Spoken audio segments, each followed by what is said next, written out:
Good morning, 8:42 a.m., July 21st, 2020. I'm going to play Cornell Kinderknecht, one of my very dear bestest friends, his song Dragonfly. Today is going to be about mindfulness during this time of COVID-19. I'm going to give a few breathing techniques for parents and teachers and staff in the district, but for all of us. So just take a moment, close your eyes, allow yourself to receive this beautiful music. Then I'm going to anchor us in and give us some breathing techniques.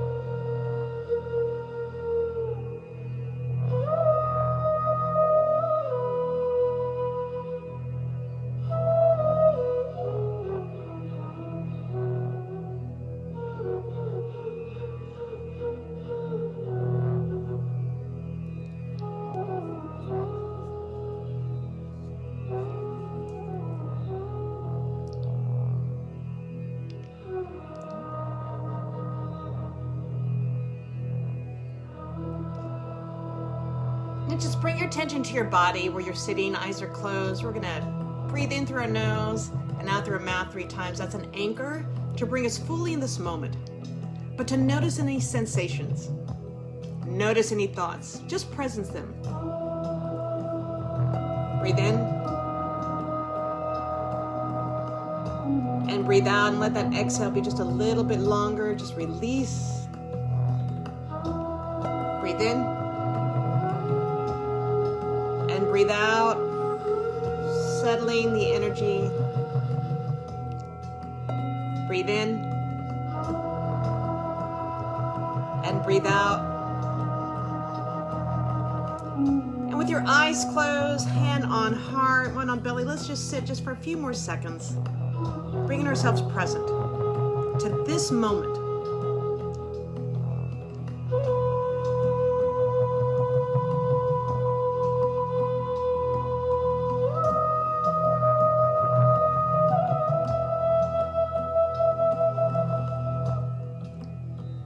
I'm going to pause. Good morning.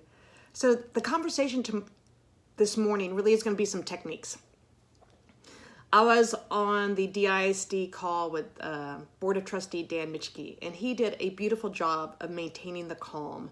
There's 200 people on that call, teachers, parents, staff, even students. I, as a community partner, joined it, especially since I'm a mindfulness teacher. And there's a part of me that regretted not speaking up at the end and guiding people and anchoring them. But I just felt as a community partner, I was there to listen, deeply listen. And with everything going on with COVID-19 and the uncertainty and that we had sheltered in place for 2 months when cases were low and now cases are escalating, there are a lot of heightened emotions. People are feeling scared and nervous and worried and uncomfortable and anxious and frustrated and annoyed because they really value safety, security, understanding, clarity, participation, choice, so many emotions, feelings, and needs that were just swirling. And I watched a few parents and I even watched a few teachers who you could just, their emotions were literally on their face. One woman getting completely frustrated and scared, and you could just, she had a need for support. All right, from listening to her, she had a need for support for her child who requires extra attention with special needs.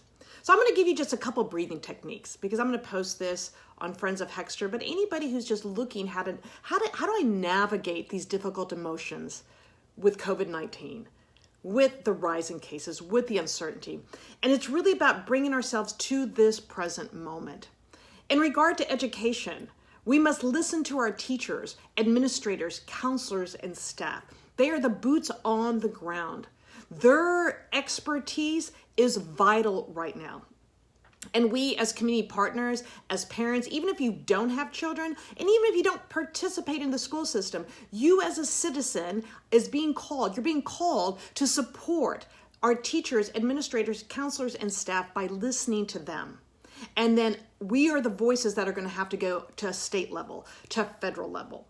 But right now, I just want to give some breathing techniques because emotions were heightened. There was some stuff in the chat room that was just going back and forth. It was just unskilled behavior. But then there were people that were coming in with kindness, which was beautiful, especially one of the Hexter parents just did a beautiful response to a woman who was feeling overwhelmed, and I was really proud of them.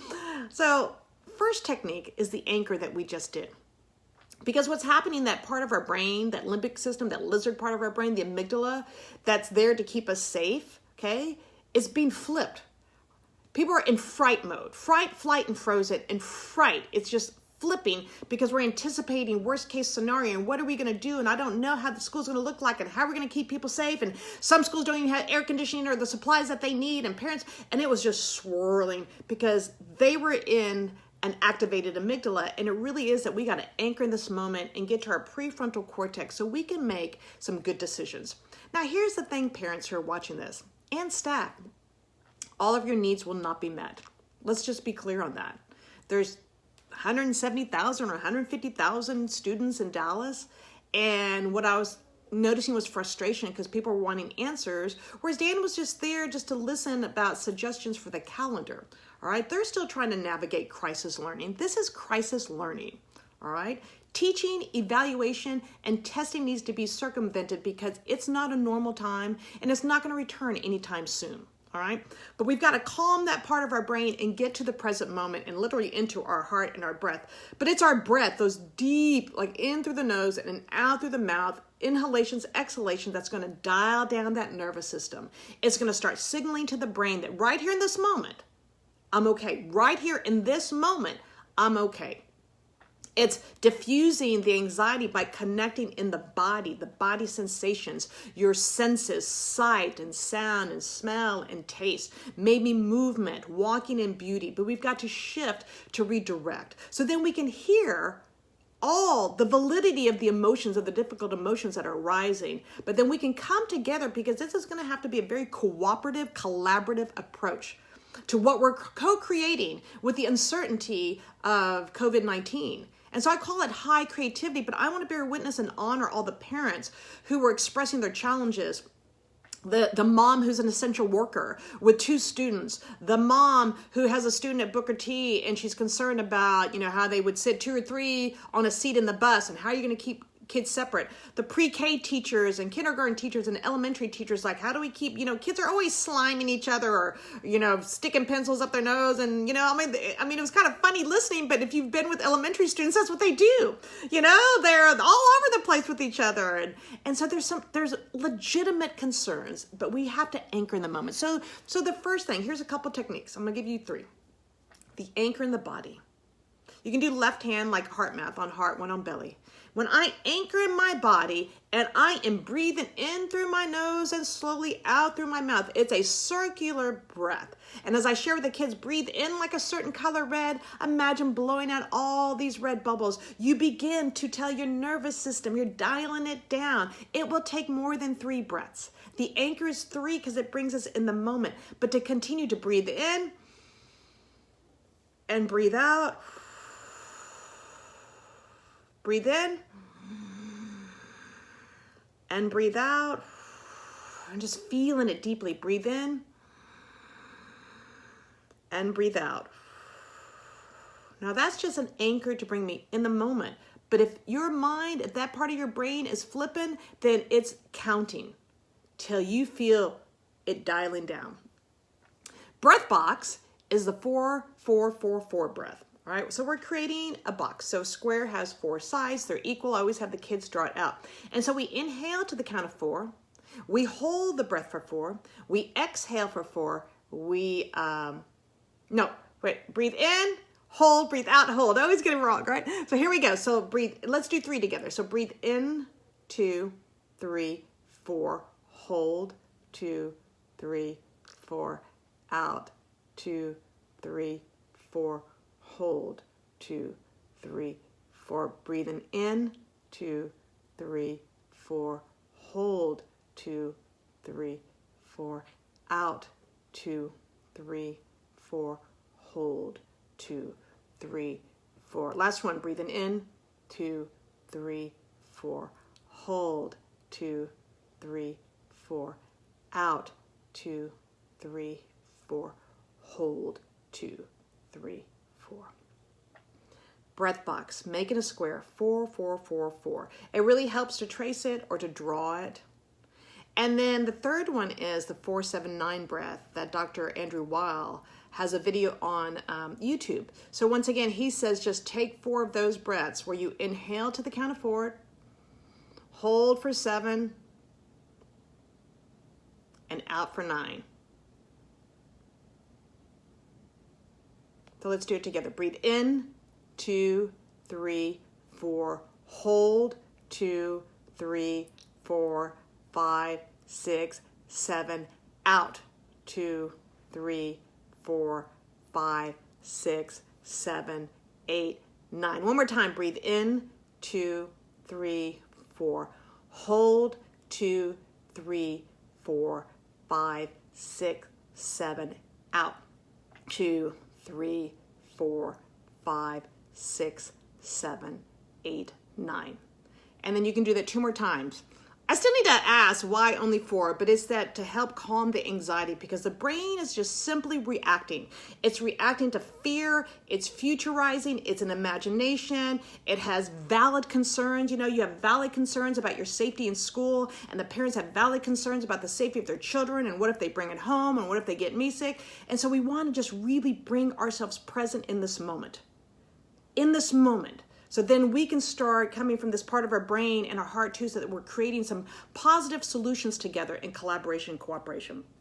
Now, the other thing about emotions, you want to know where it's landing in the body. So when I'm in schools, I share with the kids, it's like, we usually use nervousness. Where do you feel it? They're like here, or my back, or my hands, and my feet. And if you could see it, what would it look like? So I literally have the kids go to the board. All right, and sometimes we do name a difficult emotion, whatever is up for them, and then I ask them to draw it out, because I say, what would it look like if I could see nervousness? So get a piece of paper when you have chance, and then draw it out. So imagine that yours is just really, you're worried. You're worried about COVID-19, you're worried about your family, you're worried about the kids, you're worried about school, you're worried about money, your amygdala's flipping its lid, and you're doing your breathing techniques to calm, but when we name it, we can tame it. So I got to name it. I am feeling worried and concerned. I really value safety. Or because we don't know what's up yet. Because the districts is like, all these districts around this country are trying to figure out what is the best option. There's going to be multiple options. But if you draw it out, then you can actually see the energy. All right? If I could see nervousness, that's what it would look like. And in me, it always lands right here, like in my solar plexus. And so what I do with the kids, we put it all on the board so then the kids can see that there's all this energy that's happening. It's not just them being triggered, but it takes that one calm person, to bring everybody into their breath, that the teacher to be that calm. And while they're dealing with their own difficult emotions, but then everybody starts to anchor in their breath and they get into this rhythmic energy in the classroom. So for you at home, parents, check in with yourself and check in with your kids and draw it out. Draw it out. What does that energy look like? What is the signal? What is the need that's not being met? All right. And then after you've calmed down with the breath, go for a walk in beauty if you can. We want to redirect the thoughts. We want to connect, calm, redirect. My nephew was sharing how he had an anxiety attack while he was driving. And so it's like, what did it feel like? And he was telling me the shallow breaths, his eyes began to wander everywhere. I'm like, so, literally feel the sensation on your steering wheel. I said, feel your body. So you want to feel what's happening in your body. You want to do the deep breaths in and out. And then for him, I go, so we were driving down toward Lower Greenville, but we saw the Kroger sign. I go, so what you're doing to redirect is you're breathing deeply. You're noticing what you feel. It's like, I see red, blue, and white on the Kroger sign. Okay, great. I see green. The light is green. Great. And just really trying to calm, connect, and redirect. And it takes time. All right, it takes time. So those are just some basic techniques, mindfulness techniques, breathing techniques to calm, to connect, to redirect. And then that way we can be compassionate towards each other, because we're all in this experience together.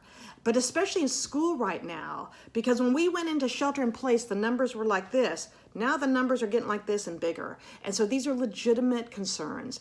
And we want to be able to allow people to be seen and to be heard and to belong and to be vulnerable, and then also at the same time empower each other. So my invitation to the Dallas Independent School District is, in these meetings, have your social emotional learning coordinators start these meetings off with mindfulness. I'm more than happy to do it. I'm a community partner. I come as a volunteer.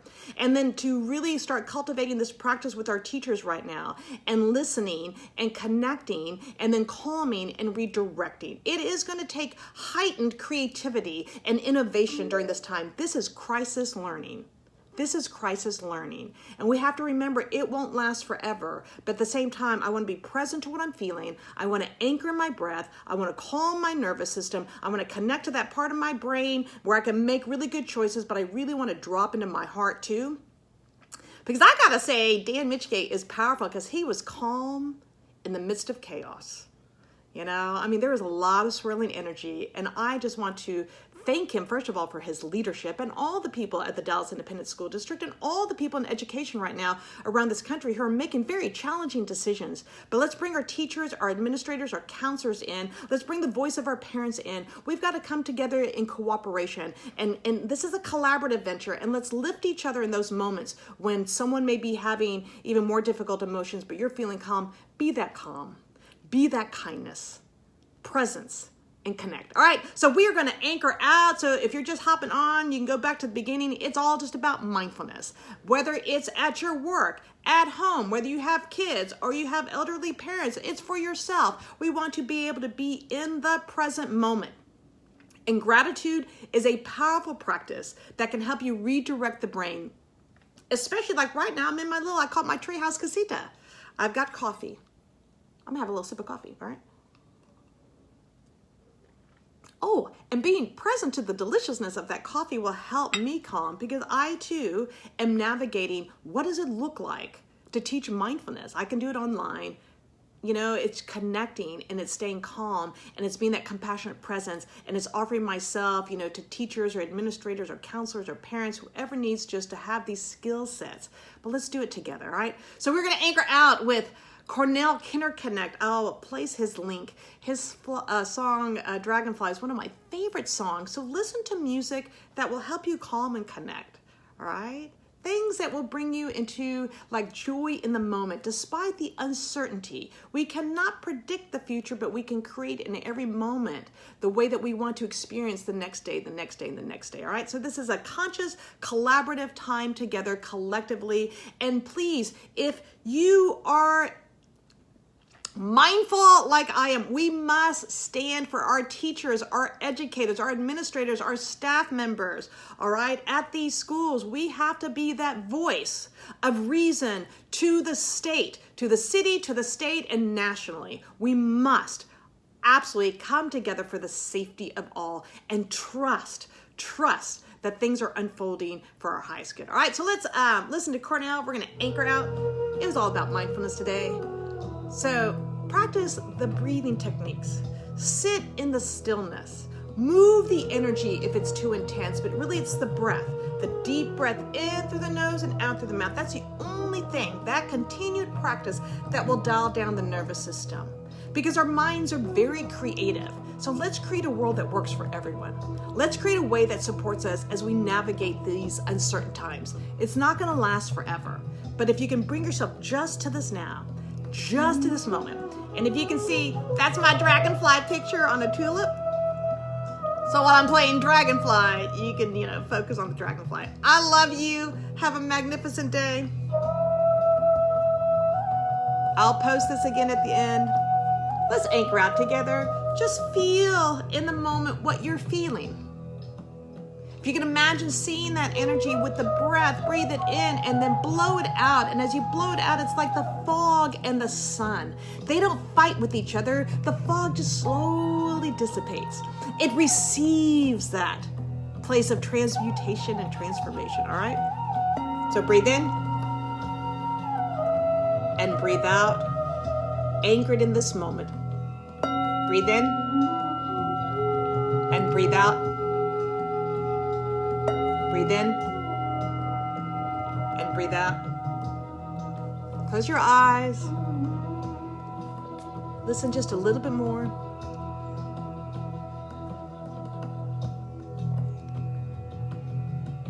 Let's love one another through this challenging time. Let's bear witness to the difficult emotions and the loss. And let's support our educators, because a lot's being asked of them right now. But let's listen to them. I love you.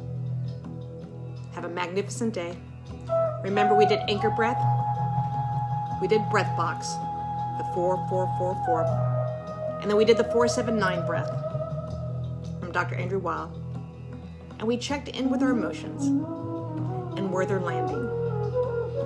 And it does help to count till that energy moves. And if you have children and you're doing mindful breathing, you can imagine breathing in a color. Let's breathe in violet, and you're blowing out violet bubbles. And there's other techniques that I'm going to redo for the kids. Have a glorious day. Let's walk each other to the heart of the moment, to home, a place where we feel safe, where we feel heard, where we feel seen. And let's build this world together. You have a glorious day.